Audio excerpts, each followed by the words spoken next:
Innama tajibu hanya saja wajib al maktubatu opo solat wajib yang ditentukan. Ai sholawatul khamsu tegese pira-pira salat al khamsu kang 5. Salat yang 5 waktu tadi wajib hanya ala kulli muslimin atas setiap orang muslim. Ala kulli muslimin atas setiap orang Islam mukallafin yang mukallaf. Mukallafin yang mukallaf ai balighin tegese orang yang baligh. Mukallaf itu gabungan dari baligh dan akil. Ai balighin tegese wong kang baligh akilin dan mempunyai akal. Zakarin laki-laki au ghairihi atau sakliyani zakar. Tohirin yang suci. Suci dari haid dan nifas maksudnya. Bukan suci dari najis, ha? Kalau cuma suci dari najis bajunya ya bisa diganti dengan baju yang lain. Oleh karena itu namanya fa tafriq, pengembangan dari atas. Oleh karena itu fala tajibuh mongko tidak wajib opo al maktubah. Fala tajibuh mongko tidak wajib opo al maktubah ala kafirin atas orang kafir asliin yang asli. Orang kafir yang enggak wajib karena yang wajib adalah orang Islam. Yang pertama. Yang kedua wasobiyin dan anak kecil. Wasobiyin dan anak kecil wa majnunin dan orang gila. Wa majnunin dan orang gila. Wa mughman alaihi dan orang yang semaput atau pingsan. Wa mughman alaihi dan orang yang semaput atau pingsan. Wasakronah dan orang yang mabuk. Wasakronah dan orang yang mabuk. Bila ta'addin kalawan tanpa ada kelalaian. Kelalaian atau kesengajaan sama saja. Kenapa kok tidak wajib li'adami taklifihim? Li'adami taklifihim karena tidak mukallafnya kafir asli ila akhirih. Kafir asli, sobi, majnun, mughman alaihi dan sakrona yang tidak lalai. Wala ala haid dan juga tidak wajib atas wanita yang haid. Wa nufasa dan wanita yang nifas. Wa nufasa dan wanita yang nifas. Kenapa? Li'adami sihatiha karena tidak sahnya solat. Li'adami sihatiha karena tidak sahnya solat. Minhuma sangkeng haid dan nufasa. Minhuma sangkeng haid dan nufasa. Wala qadha'ah dan tidak wajib qadha' iku maujud. Wala qadha'ah dan tidak wajib qadha' iku maujud alaihima atas haid dan nufasa. Alaihima atas haid dan nufasa. Bal tajibu bahkan wajib opo solat. Ala murtadin atas orang murtad. Ala murtadin atas orang murtad. Wa muta'addin bisakrin. Wa muta'addin dan orang yang lalai atau sengaja.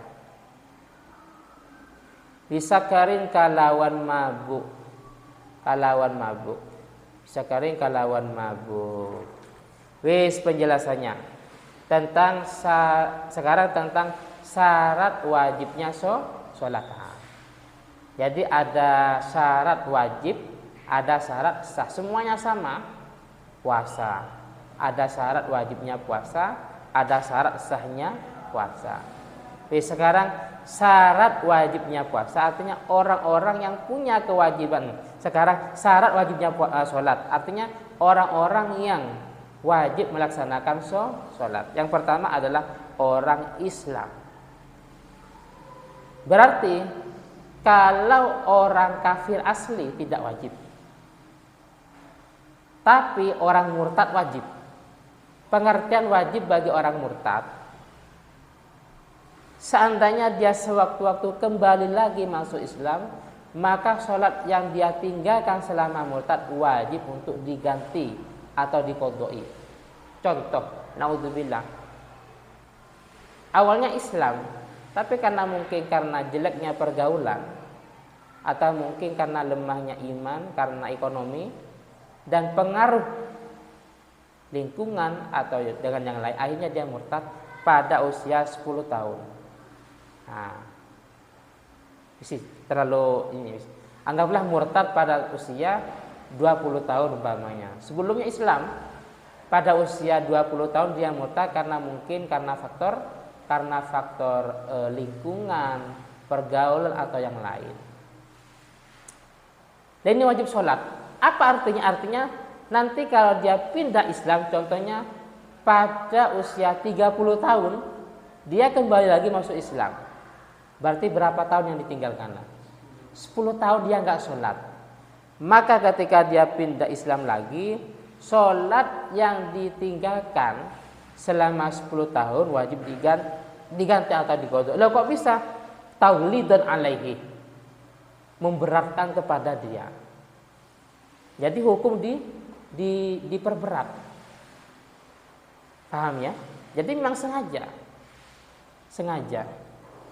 Saya ulangi lagi, pengertian wajib sholat bagi orang murtad artinya seandainya dia sewaktu-waktu kembali lagi pindah agama Islam, maka sholat yang dia tinggalkan selama murtad, anggaplah tadi murtad pada usia 20 tahun, pada usia 30 tahun masuk Islam lagi karena mendapat hidayah petunjuk umpamanya, maka sholat yang ditinggalkan selama 10 tahun harus diganti atau diqodho. Jelas? Yes. Yang kedua, mukallaf. Mukallaf ini mencakup dewasa dan berakal sehat.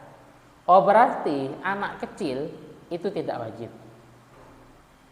Tapi anak yang berusia 7 tahun, orang tua ini dianjurkan untuk menyuruh anaknya sholat yang berusia 7 tahun. Muru auladakum bisolah lisab'in. Anak usia 7 tahun itu masih belum balik atau belum dewasa. Dia kan gak wajib, tapi orang tua dianjurkan untuk menyuruh anaknya sholat pada usia 7 tahun. Sholat, puasa, dan hukum-hukum syariat yang lainnya. Kenapa? Liyata'awwadaha, nanti Anda di belakang, supaya membiasakan sholat. Jadi kalau seusia sekian, masih usia 7 tahun dia sudah biasa sholat, maka nanti pada usia berikutnya orang tua tidak sulit mendidik anak, sudah biasa. Tapi kalau usia 10 tahun, kalau usia 10 tahun tidak sholat, orang tua wajib memukulnya dengan pukulan yang sifatnya mendidik, nanti ada di belakang. Wadribuhu li asrin ay intarakaha. Wadribu, dan wajib memukulnya li asrin karena usia 10 tahun ay intarakaha, jika anak tadi tidak sholat atau meninggalkan sholat. Terus ini anak kecil pengecualian dari yang balik. Sekarang karena mukallaf itu juga ada akid, berakal sehat, berarti orang yang gila, orang yang pingsan atau semaput, dan juga orang yang tidak sadar mabuk karena mungkin miras, tapi karena dia nggak tahu loh, berarti 3 orang ini juga tidak wajib sholat. Orang gila jelas gila. Yang kedua semaput pisan. Entah karena apa, entah mungkin apa, ya kurang darah, ya terserah, yang penting semaput. Kan nggak sadar. Karena akil itu berakal sehat. Orang gila tidak punya akal sehat. Orang pingsan pada waktu akalnya tidak sehat pada waktu itu. Yang ketiga, orang yang mabuk. Bila ta'adin, orang yang mabuk itu ada dua. Ada yang ta'adin, ada yang bila ta'adin. Yang tidak wajib sholat, yang bila ta'adin. Dia tidak lalai, dia tidak sengaja. Artinya apa? Dia mengira di gelas itu adalah air putih. Diminum, ternyata mabuk. Maka nggak wajib sholat, karena akalnya belum normal. Paham ya? Lah bedanya mabuknya karena bita'adin. Apa contohnya? Dia sudah tahu bahwa di gelas itu adalah miras. Di gelas itu adalah minuman yang memabukkan. Dia sudah tahu. Diminum, akhirnya dia mabuk. Maka sholat tetap wajib. Apa? Ya seperti tadi pengertiannya. Nanti kalau dia sadar wajib mengqadha. Karena taglidon, memberatkan kepada orang yang tadinya. Terus selanjutnya selain dia Islam, mukallaf, berakal sehat dan balik, juga harus suci. Yang dimaksud suci di sini adalah suci dari haid dan nifas. Berarti wanita yang haid dan wanita yang nifas itu tidak wajib sholat.